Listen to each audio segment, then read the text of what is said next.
What is going on, guys? Liz over here at Pantry Creations Farm. Welcome to my channel. We are hanging out on the homestead today, so welcome.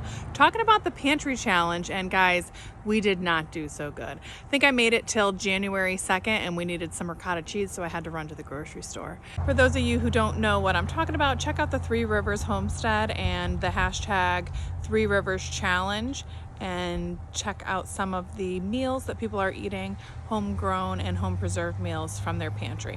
And it's just a challenge to not go to the grocery store for the whole month of January.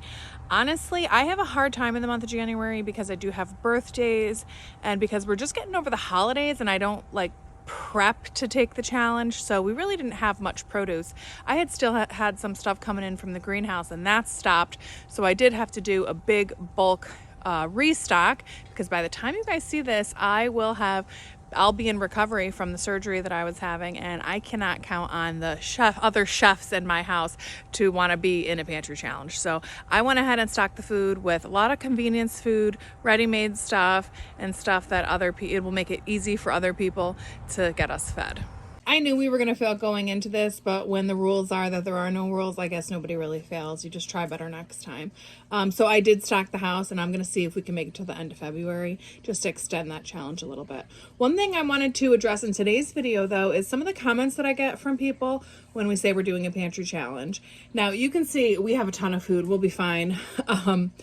But a lot of people don't want to skip going to the grocery store because the prices are increasing at the store. And I get it.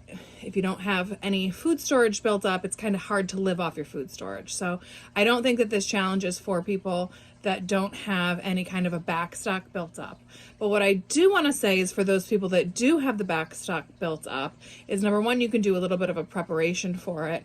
Things like dairy and fresh produce and bread. Skipping the grocery store for a couple times is saving that money. And what I suggest you do with that money is go and buy seeds or garden panels so that you can fence in your garden, or, save that money and buy some compost, or spend it on something that can get you food without going to the grocery store. People are so reliant on the grocery store that they think that's where food comes from. And honestly, food comes from the dirt, from the earth, from the soil, from seeds.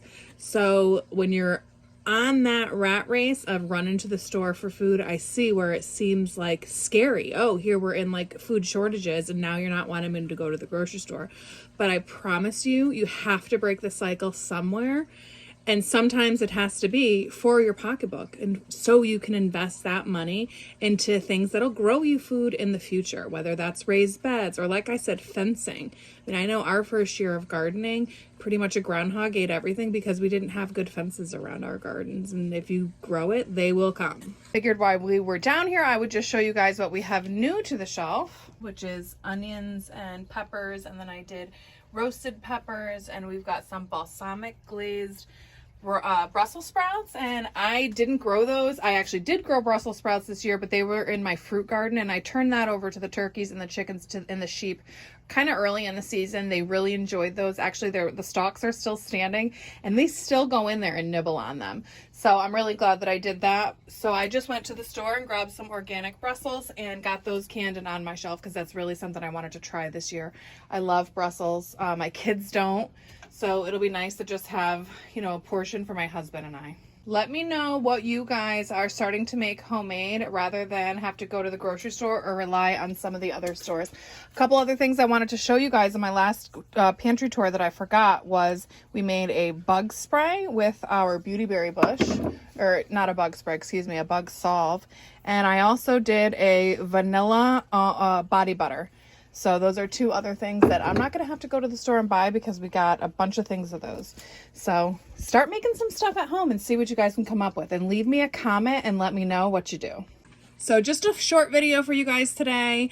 Definitely see what you can do as a pantry challenge for yourself just to grow food next season. Anything you can do to get some seeds in the ground, even if it's not for the sake of the food, but just to seed save.